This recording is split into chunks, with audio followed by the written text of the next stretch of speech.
The following content has been generated with artificial intelligence under minimal human supervision. The data presented may contain errors or inaccuracies. The opinions expressed in this content do not necessarily reflect the vision, position, or values of DigiAll. We recommend verifying critical information with additional sources before making decisions based on this content.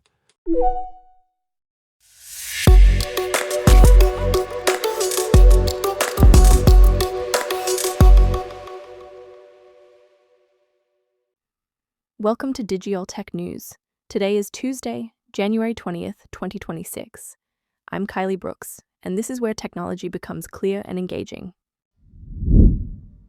Andreessen Horowitz goes all in on AI infrastructure with a $3 billion bet.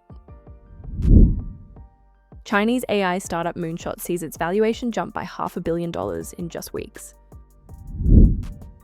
OpenAI publishes a new vision for AI self-empowerment and closing the capability gap. A miracle insulator that fooled scientists for over a decade turns out to be a measurement error. And Microsoft now has 16 different Copilots. Yes, 16. We'll try to make sense of that. Let's start with the big money news. Andreessen Horowitz, one of the most influential venture capital firms in Silicon Valley, is making a massive bet on AI infrastructure. We're talking $3 billion.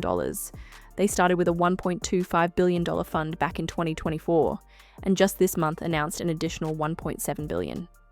Their strategy? Investing in the picks and shovels of the AI gold rush.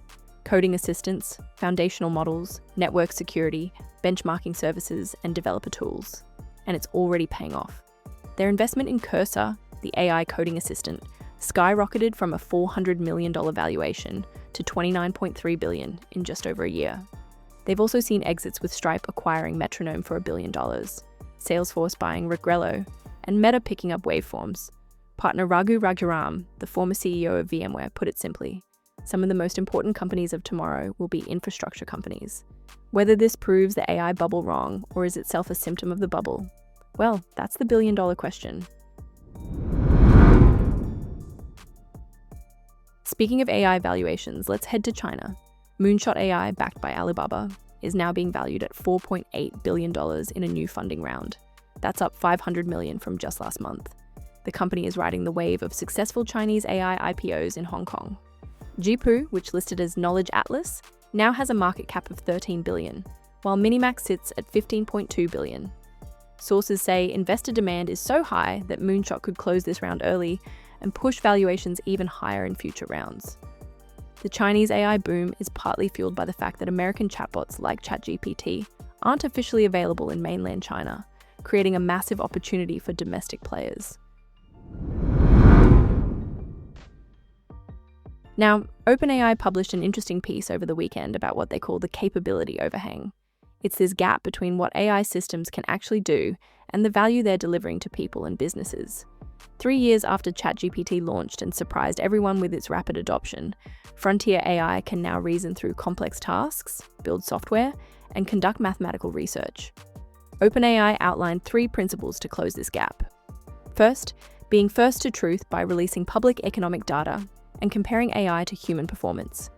Second, access, through a free ad-supported ChatGPT tier and partnerships providing compute to institutions and governments.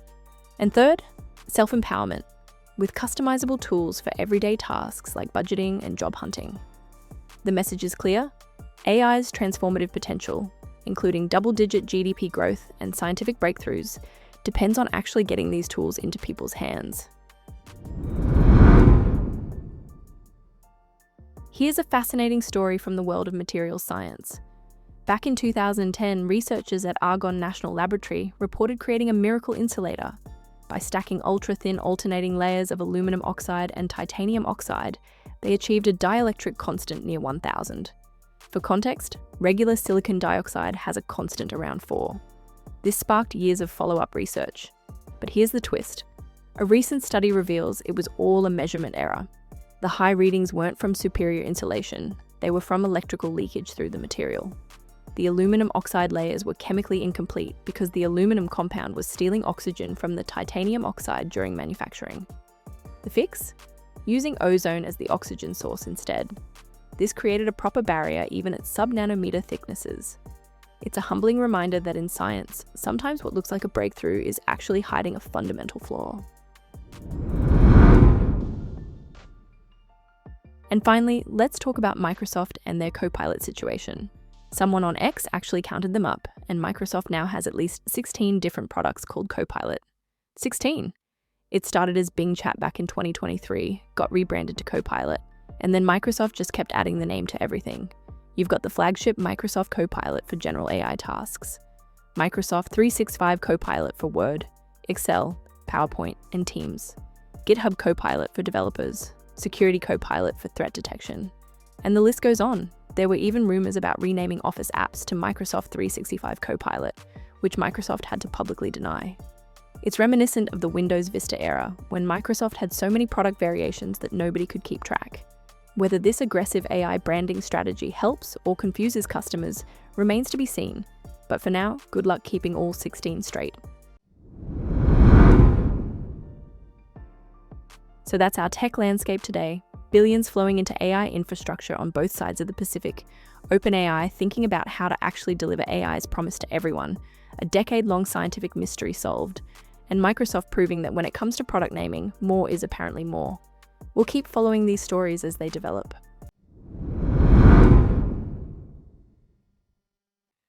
Thank you for staying informed with DigiAll Tech News. I'm Kylie Brooks, and we'll be back with more updates as they develop.